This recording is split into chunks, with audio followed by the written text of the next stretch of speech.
ओम ज्ञानतिमिरान्धस्य ज्ञानाञ्जनशलाकाय चक्षुरुन्मीलितं येन तस्मै श्रीगुरवे नमः। वाञ्छाकल्पतरुभ्यश्च कृपासिन्धुभ्येव च पतितानां पावनेभ्यो वैष्णवेभ्यो नमो नमः। जय श्री कृष्ण चैतन्य प्रभु नित्यानंद श्री अद्वैत गदाधर शिवासादि गौर भक्तवृंद। हरे कृष्ण कृष्ण कृष्ण हरे हरे, हरे राम राम राम हरे हरे। तो हम आगे बढ़ते हैं। एक बार और बोल दूं ग्रुप में।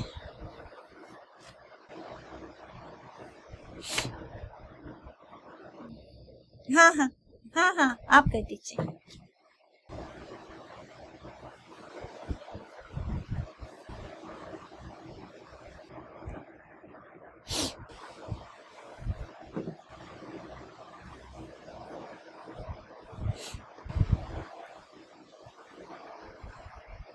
ठीक है।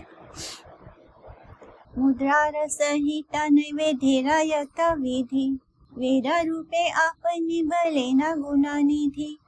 बिने से विधि किछु स्वीकार न करे, सकल प्रतिज्ञा चूर्ण भक्तेरा धुयारे। शुक्लांबर तंडुल ताहार परमान, अतएव सकल विधि भक्ति प्राण। तो हमने लास्ट वीक क्या देखा था कि कैसे शुक्लांबर के झोले में हाथ डाल के प्रभु तांडुल निकाल कर 10 लोगों के घरों का चावल होता है और उसको भी महाप्रभु ऐसे खा रहे हैं जैसे कि बहुत स्वादिष्ट चीज हो, और उसको अपने हाथ से शुक्लांबर को देना नहीं पड़ा। शुक्लांबर के झोली में से अपने हाथ डाल कर निकालते हैं, एक मुट्ठी भर के, और उसको पाते जा रहे हैं। लेकिन भगवान को जब हम भोग लगाते हैं तो हम लोग को तो आता नहीं है, बट एक्चुअली में जो डेटीज को भोग लगता है उसका बहुत लंबी विधि होती है। तो उसका पूरा विवरण दिया हुआ है यहाँ पे। विभिन्न मुद्राओं के साथ, हाथों की अलग अलग मुद्राएं होती हैं जिसको करना पड़ता है भोग लगाते समय। विभिन्न मुद्राओं के साथ नैवेद्य प्रदान किया जाता है। भगवान को जो भोग होता है उसको प्रदान करते समय हम अलग अलग हाथों की मुद्राएं करते हैं। और जितनी भी विधियां हैं उनके बारे में वेद जो है, वेद रूप गुणानिधि स्वरूप भगवान स्वयं मार्गदर्शन कराते हैं। उन विधियों के बिना वो कुछ भी स्वीकार नहीं करते हैं। भगवान को अगर उन विधियों के द्वारा भोग ना लगाया जाए तो वो कुछ स्वीकार नहीं करते हैं। परंतु जो भक्त होते हैं, भक्तों के सामने वो अपनी इस प्रतिज्ञा को भी अर्थहीन कर देते हैं। यानी ये सारे जो नियम है, जो वेद है, ये किसने बनाए हैं? भगवान ने स्वयं बनाए हैं। और उन नियमों को, अलग अलग तरह के नियम है, उनको ना फॉलो करो तो भगवान भोग जो हम ऑफर करते हैं उसको स्वीकार नहीं करते, लेकिन अपने भक्तों के लिए वो उन नियमों को भी तोड़ देते हैं। इस तरह शुक्लांबर के तांडुल इस बात का प्रमाण है। अतएव भक्ति सभी विधियों का प्राण स्वरूप है। तो यहाँ पर बताया है कि कैसे नैवेद्य ऑफर किया जाता है। नैवेद्य दान विधि में अस्त्राय फट मंत्र द्वारा अभिमंत्रित जल के साथ नैवेद्य का प्रोक्षण पूर्वक चक्र मुद्रा भ्रमण के द्वारा रक्षा करना। यानी जब हम भगवान को भोग लगते हैं तो जल से उसकी रक्षा के लिए उसके चारों ओर ऐसे माने जल से हमने एक रेखा खींच दी, जिससे कि वो जो भोग है वो सुरक्षित हो गया। उसके पश्चात वायु बीज का सदा जल में जप करके जल को नैवेद्य में सेचन करना होता है। नैवेद्य के ऊपर वो जल को हम छिड़कते हैं। उसके बाद कुछ बीज होता है, बीज मंत्र होता है, उसको पढ़ के उसके द्वारा नैवेद्य द्रव के सूक्ष्म तत्व को, दोष को दूर करके फिर दाएं हाथ में, राइट हैंड को में वाहिन बीज रम की भावना करते हैं एवं बीज यानी बीज मंत्र रम की भावना करते हैं, एवं दाएं हाथ के पुष्ट भाग में बायां हाथ लगाकर जैसे हम ऐसे रखते हैं और भगवान के भोग के ऊपर ऐसे दोनों हाथ रखते हैं। उसके बाद मन में मंत्र बोलते हैं। इससे उत्थित वहीन के द्वारा नैवेद्य द्रव के दोष को दूर, मन ही मन हम उसको दूर करते हैं। और इसके बाद बाएं हाथ में अमृत बीज का चिंतन करना होता है। उसके अनंतर दाएं हाथ का तलदेश बाएं हाथ के पृष्ठभाग में लगाकर दिखाते हैं एवं उस मुद्रा से उत्पन्न क्षुधा के द्वारा उस नैवेद्य द्रव्य का सेवन करते हैं। तत्पश्चात मूल मंत्र सहित अभिमंत्रित जल के द्वारा उस नैवेद्य का प्रोक्षण करके उन सब विषयों का सुधामय स्वरूप से चिंतन करते हैं। उसके बाद उसे दाएं हाथ द्वारा स्पर्श पूर्वक अष्टधा 8 बार मूल मंत्र का जप करते हैं। फिर धेनु मुद्रा के सहयोग से उस नैवेद्य को परिपूर्ण समझकर गंध जल आदि के द्वारा उसका एवं श्री हरि का अर्चन करते हैं। अनंतर में कुसुमांजलि लेकर श्री हरि का अर्चन करते हैं और कहते हैं, हे भगवान, नैवेद्य ग्रहण करने के लिए आपके श्री वदन कमल से तेज विनिर्गत, यानी भगवान से प्रार्थना करते हैं कि इस नैवेद्य को ग्रहण करने के लिए आपके देह में से एक रोशनी तेज को प्रकाशित करें। इस प्रकार से पूजा करके जैसे प्रभु के वदन कमल से तेज विनिर्गत होकर, यानी भगवान के नेत्रों से जो तेज है वो उस भोग पर जा रहा है और उसके बाद उससे मिल गया, नैवेद्य के साथ मिलित हो रहा है, इस प्रकार का हम चिंतन करते हैं। उसके बाद तत्पश्चात बाएं हाथ से नैवेद्य पात्र का स्पर्श करके दाएं हाथ में गंध पुष्प सहित जल ग्रहण करते हैं एवं स्वाहंत मूल मंत्र का पाठ करके श्री कृष्णाय इदम नैवेद्यम कल्पयामी कहकर गंध पुष्प सहित दाएं हाथ में स्थित उस जल को भूतल में छोड़ देते हैं। उसके बाद फिर तुलसी दल सहित नैवेद्य प्रदान के मंत्र द्वारा प्रभु को निवेदित कर देते हैं। निवेदन करने का मंत्र यह है, निवेदयामि भवते जुषानेदम हविर हरे, पश्चात अमृतोपस्थ तरन मासी स्वाहा मंत्र का पाठ करके बाएं हाथ द्वारा यथा विधान अनुसार प्रभु को बड़ी गंगुश यानी पानी का कुल्ला प्रदान करते हैं एवं विकसित कमल सादृश्य ग्रास मुद्रा को दिखाते हैं। और वास्तव में पहले प्राण विशिष्ट एवं अंत में चतुर्थी विभक्ति सहित स्वाहा युक्त प्राण आदि मंत्र द्वारा दाएं हाथ से प्राण आदि पंच मुद्रा का प्रदर्शन करते हैं।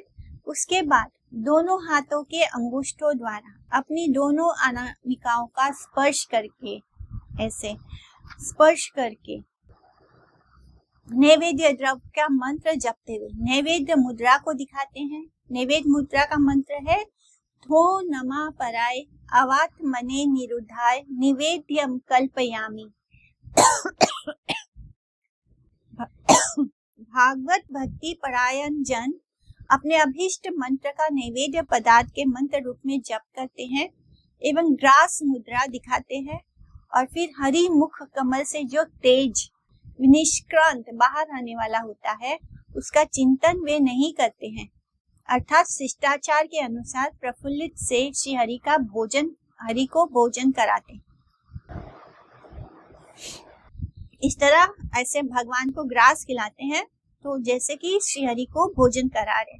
तो इतनी लंबी प्रक्रिया होती है भगवान को भोग लगाने की, लेकिन भगवान अपने शुद्ध भक्तों के लिए वो नियम को भी तोड़ देते हैं, अदरवाइज वो इन नियमों के बिना भोग स्वीकार नहीं करते। तो मंदिर में जब भोग लगता है तब ये सारे नियमों को फॉलो किया जाता है। यथा विधि निषेधा सकली भक्ति दास, यहाँ ते यार दुख से याय नाश। जितने भी विधि निषेध हैं वे सब भक्ति के अनुगत हैं, इससे जिसको दुख होता है वो विनाश को प्राप्त होता है। श्री गौर सुंदर ने शुक्लांबर के निकट आता एवं उष्म का विचार न करके एवं सारी नैवेद्य दान विधियों का अतिक्रमण करके अनुरागवश जो ग्रहण लीला की है वही सब 5 रात्रिक वैधि भक्ति के अर्चन पथों का एकमात्र परम फल है। यानी ये सारे जो नियम विशेष हमको सिखाए जाते हैं भगवान को भोग लगाने के लिए, उसका फल क्या है? यही कि हमें भगवान से प्रेम हो, हम भगवान को जब भोग कराए तो एक्चुअली हम उनको भोग करा रहे, ऐसा होना चाहिए। इसलिए, लेकिन यहाँ पर क्या हुआ, गौर सुंदर ने शुक्लांबर के निकट वो सारे नियमों को साइड में रख दिया। उन्होंने शुक्लांबर को कोई नियम नहीं करना पड़ा जिससे कि गौर सुंदर वो भोग स्वीकार करे। गौर सुंदर खुद आकर उस भोग को स्वीकार करते हैं। तो इस तरह उन्होंने अपनी इस ग्रहण लीला से हमें बताया कि भगवान के लिए भक्त और भक्ति ज्यादा ऊंची है और ये सब कुछ भक्ति के पीछे फॉलो करते हैं। इसलिए प्रतिकूल चेष्टाओं के सहस्त्रों योजन दूर अवस्थान करने के कारण अनुराग पथ के पथिक कभी भी विधि मार्ग का उल्लंघन नहीं करते हैं। इसलिए प्रतिकूल चेष्टाओं से यानी सभी वैदिक विधि निषेध भक्ति के लिए अनुकूल चेष्टा मात्र है। तो जो भक्त होते हैं वो उनको इन नियमों को फॉलो करना कोई कंपलसरी नहीं होता, लेकिन वो फिर भी इसको फॉलो करते हैं क्योंकि भक्त जो होता है वो कभी भी ऐसा फील ही नहीं करता कि वो कोई भक्त है, तो वो उन सारे नियमों को फॉलो करते हैं। अपितु विधि भक्ति के साध्य विषयों में निरंतर अवस्थान करते हुए अनुराग पथ में कृष्ण सेवा में लगे रहते हैं। तो इस विधि भक्ति का जितना भी अनुसंधान है, जितने भी नियम है, उसको फॉलो करते हुए वे किस पथ पर चलते हैं, अनुराग के पथ पर, भगवान से प्रेम के पथ में, कृष्ण की सेवा में वो लगे रहते हैं। जो सब मूढ़ व्यक्ति आध्यात्मिक विचार का अवलंबन करने के कारण अनुराग पथ की सेवा को समझने में असमर्थ हैं, वे सब आध्यात्मिक जन कृष्ण सेवा विमुक्ता को प्राप्त करते हैं। इस कारण श्री कृष्ण द्वारा गीता में अपि चेत सुदुराचारो श्लोक का आह्वान किया गया है।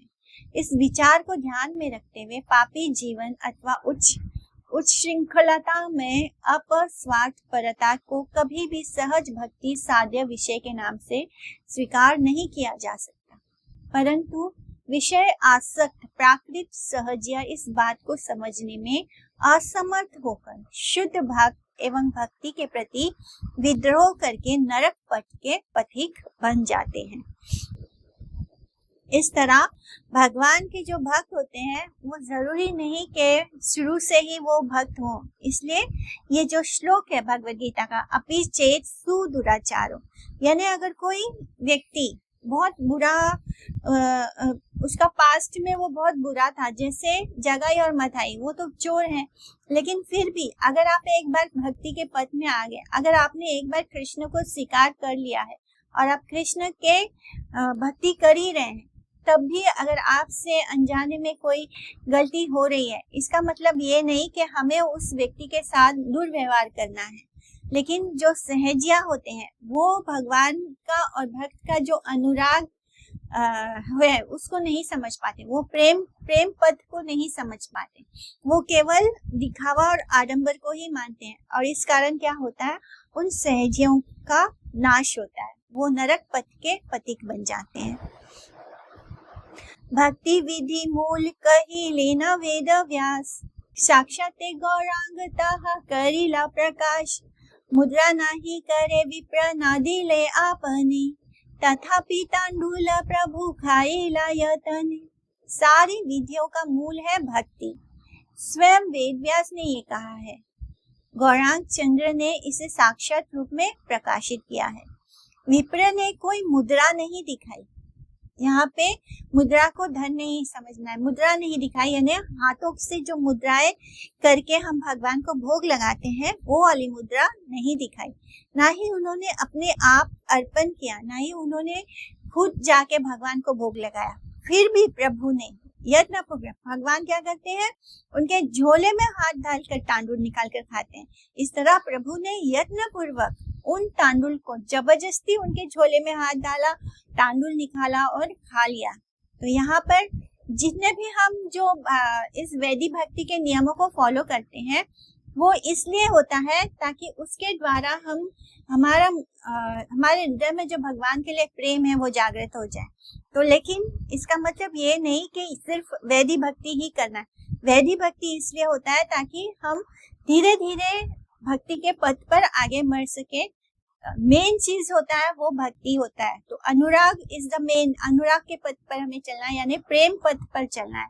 लेकिन इन नियमों के द्वारा हम एक डिसिप्लिन के द्वारा हम समझते हैं कि अगर हम इस डिसिप्लिन को नहीं फॉलो करें, अगर हम सोच रहे कि नहीं भगवान तो भाव के भूखे हैं तो उनको भोग लगाने की क्या जरूरत है, या ये जो हम भगवान को जब अर्च विग्रह की सेवा करते हैं तो हमारा जो चिंतन है वो भगवान में लगा रहता है, हमको याद रहता है कि हमें भगवान के लिए सुबह भोग लगाना है, तो हमें हमारे दिमाग में सबसे पहले क्या आता है कि हमें कृष्ण को भोग लगाना है।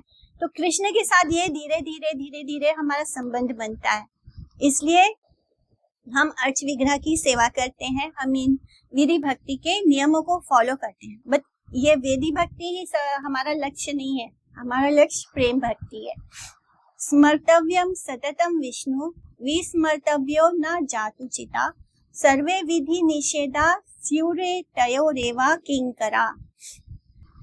सब विधि से ऊपर क्या है, भगवान के बारे में सततम हमेशा उनका स्मरण करते रहना। तो ये सारे जो नियम वगैरह हैं ये इसलिए है कि ये हमें भगवान की प्रेम भक्ति में हेल्प कर सके। प्रेम भक्ति इन सब के अधीन नहीं है, प्रेम भक्ति सबसे ऊपर है, लेकिन ये सारे नियम इस प्रेम भक्ति के अधीन है। ये हमें उस रास्ते पर लेकर जा रहे हैं जिससे कि हमें हमारे हृदय में भगवान के लिए जो प्रेम है वो जागृत हो जाए।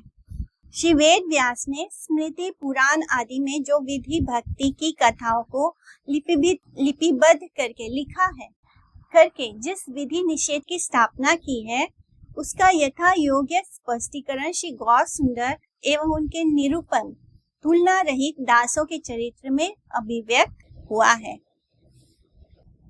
विषय मद आंध्र सभा एमर माना जाने सुता धना कुला मदे वैष्णवा ना चीने।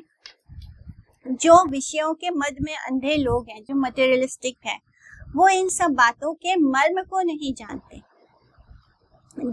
मर्म को नहीं जानते यानी जो इन बातों का सार को नहीं समझते। जन्म धन और वंश मर्यादा के अहंकार के कारण ये सब लोग वैष्णवों को पहचान नहीं पाते। ये लोग वैष्णवों को क्या, क्योंकि शुक्लांबर पंडित घर घर जाकर भिक्षा करते थे और फिर जो अन्न मिलता था वही भगवान को भोग लगा के पाते थे, तो इनको क्या लगता था कि ये भिखारी है। वो वैष्णव को नहीं जान पाए कि ये दूसरों की सेवा ही कर रहे हैं, भगवान के नाम का प्रचार ही कर रहे हैं, सबको भक्ति बनाना चाहते हैं, सबको सुकृति दे रहे हैं। ये बात जो अवैष्णव है, जो भक्त नहीं है, वो इन बातों को नहीं समझ पाते हैं। देखे मूर्ख दारिद्र ये वैष्णवेरा हासे तार पूजा वित्ता कभू कृष्ण राना वासे। वैष्णव को मूर्ख और दरिद्र गरीब देखकर जो हंसता है उसकी पूजा रूपी संपदा को कृष्ण कभी स्वीकार नहीं करते। जो वैष्णव को देखता है, तो कभी कभी हम देखते हैं कि वैष्णव ज्यादा पढ़े लिखे नहीं होते हैं या उनको ज्यादा मटेरियल लाइफ के बारे में नहीं पता होता, यानी वो समय के साथ हमें ऐसा लगता है कि बहुत इनको कुछ आता जाता नहीं है, ये मूर्ख है, ऐसे हमें लग सकता है, या वो बहुत गरीब है, तो हम लोग नहीं पहचान पाते कभी कभी वैष्णव को। तो वैष्णव को जो मूर्ख या दरिद्र समझकर उन पर हंसता है, तो उसकी पूजा रूपी संपदा को अगर वो व्यक्ति वैष्णव का ऐसे मजाक बनाए और फिर जाकर कृष्ण की पूजा करे, तो कृष्ण कभी उस पूजा को स्वीकार नहीं करते। श्री गौर सुंदर ने रागानुगा विचारधारा को सबसे ऊपर मानकर, रागानुगा विचारधारा क्या है, राग यानी प्रेम, तो प्रेम जो प्रेम को फॉलो करते हैं वो उस विचारधारा को सबसे ऊपर मानकर उसे विधि भक्ति के चरम फल के रूप में निर्देशित किया है।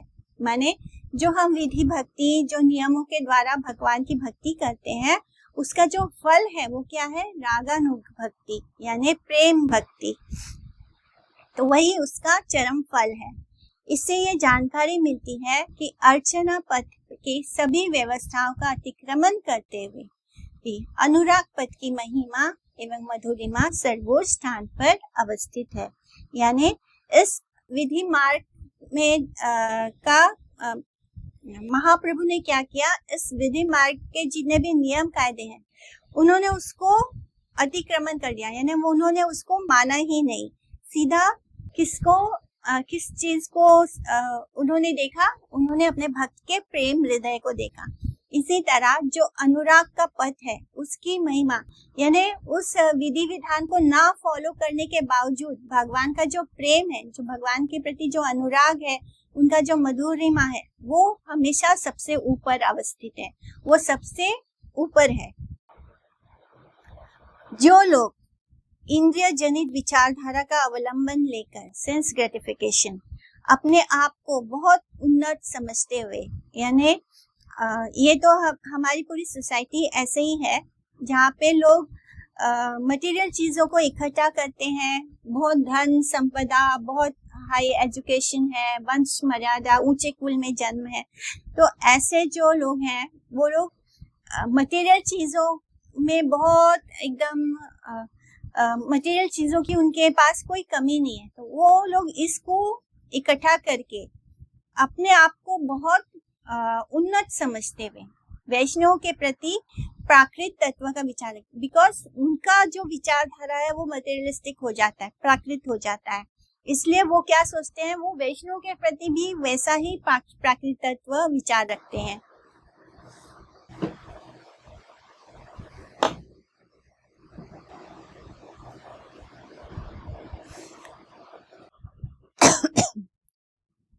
वे आत्मविश्वास को प्राप्त होते हैं और वे सब आत्म विनाश को प्राप्त होते हैं, और वे सब विषय मद में अंधे अनेक पुत्र प्राप्त करके प्रचुर धन की मालिक बनकर मर्यादा संपन्न वंश में जन्म लेकर ये नहीं समझ पाते हैं कि वैष्णव ही एकमात्र गुरु है। तो ऐसे लोग जिनके पास बहुत धन संपदा हो, जिनकी मटेरियल लाइफ बहुत प्रोग्रेसिव है, घर में सब कुछ है और उनके बहुत सारे पुत्र हैं, बहुत बड़ा परिवार है,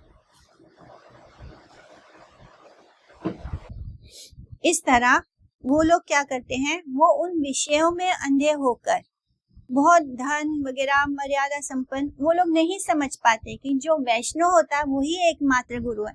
वो वैष्णव को ही मूर्ख समझ लेते हैं, उनको गरीब समझते हैं, उनको मूर्ख समझते हैं, उनको नहीं पता कि वैष्णव ही एकमात्र गुरु है।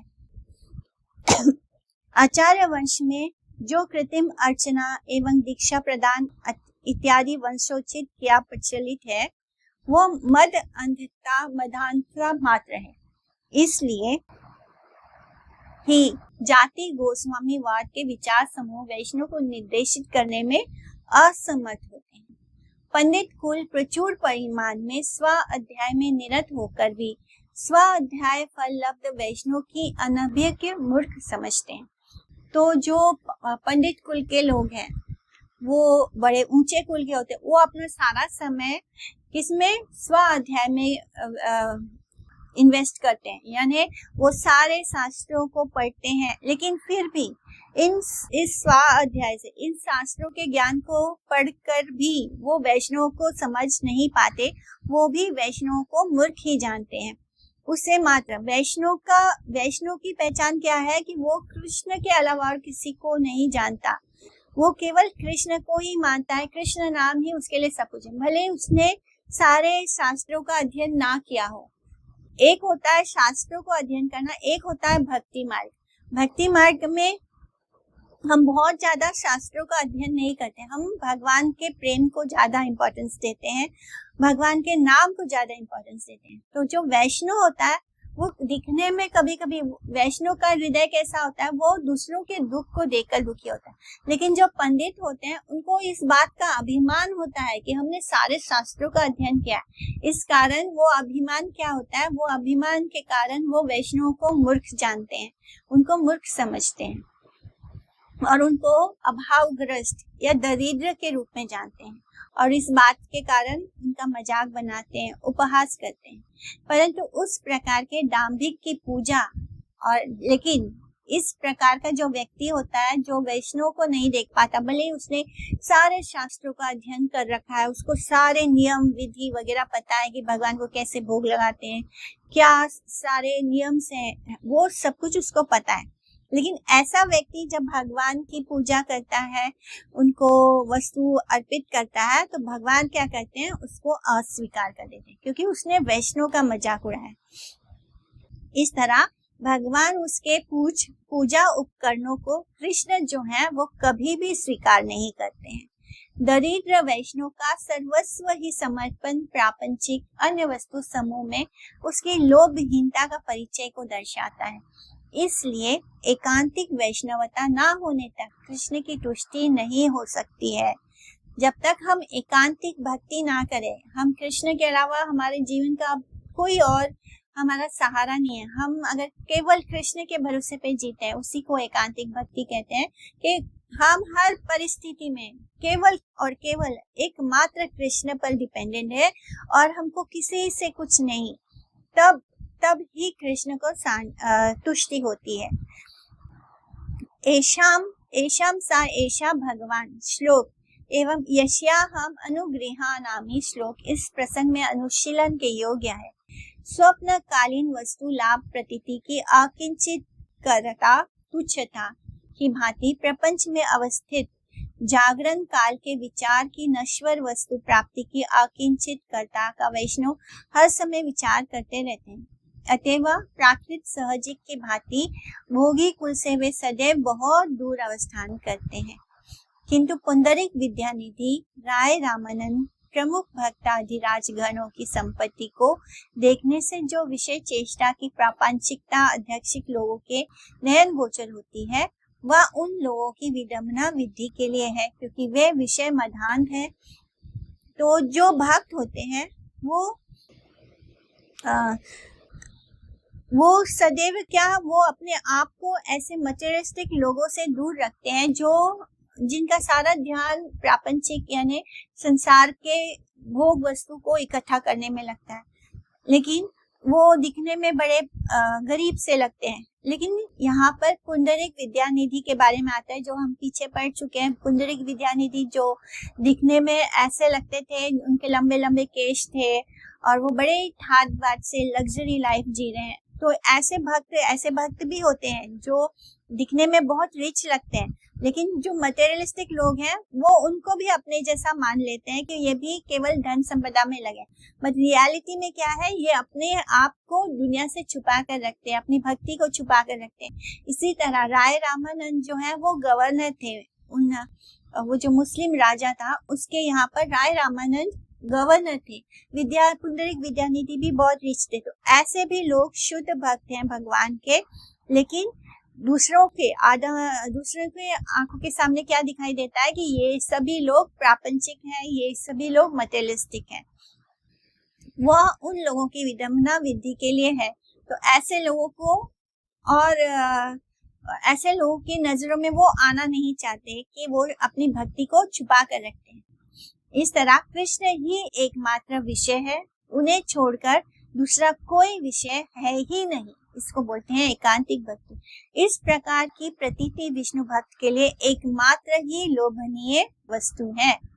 इस लोभ के, इस ग्रीड के वशवर्ती होकर कृष्ण के रूप, गुण, परिकर, वैशिष्ट, लीला आदि में जिनका उत्साह होता है, वे ही वास्तव में प्राक्तन 100 जन्मों से वसुदेव का अर्चन करते हुए अपने मंगल प्राप्त करके एवं नाम आश्रित होकर अनुराग पथ में अपनी आदर्श भजन प्रणाली प्रदर्शित करने का सुयोग प्राप्त करते हैं।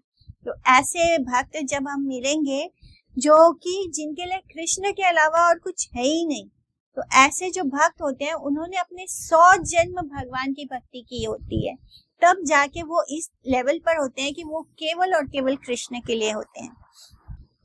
इस तरह वो भजन करते हैं।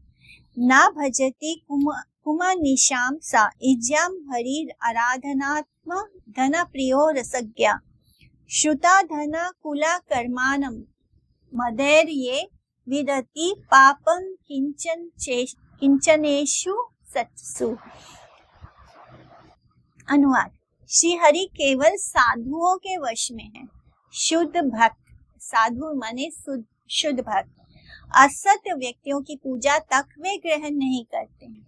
और जो असत व्यक्ति है, जो भक्त नहीं है, वो जो भी पूजा पाठ करते हैं, जो अभक्त हैं वो जो भी पूजा पाठ करते हैं, उसको भगवान ग्रहण नहीं करते। इस सच्चाई को दर्शा रहा है। जिन सब धनहीन अर्थात अकिंचन व्यक्तियों को भगवान ही एकमात्र धन है। श्री हरि उस प्रकार के भक्तों के ही प्रेम रस का आस्वादन करते हैं। जिस व्यक्ति के लिए जो अकिंचन भक्त होता है भगवान का, उसका एकमात्र धन कृष्ण होता है। बाकी सब चीज में वो अपने आप को स्वामी नहीं मानता, भले ही वो राजा अम्बरीश क्यों ना हो। जो राजा अम्बरीश हैं वो तो राजा है, महाराज हैं, उनके पास किस धन की संपदा की कमी है, लेकिन वो भगवान के अकिंचन भक्त है, क्योंकि वो उनका धन केवल कृष्ण है, बाकी सब कुछ वो कृष्ण की प्रॉपर्टी जानते हैं। इसको बोलते हैं अकिंचन, यानी वो स्वयं को गरीब मानते हैं।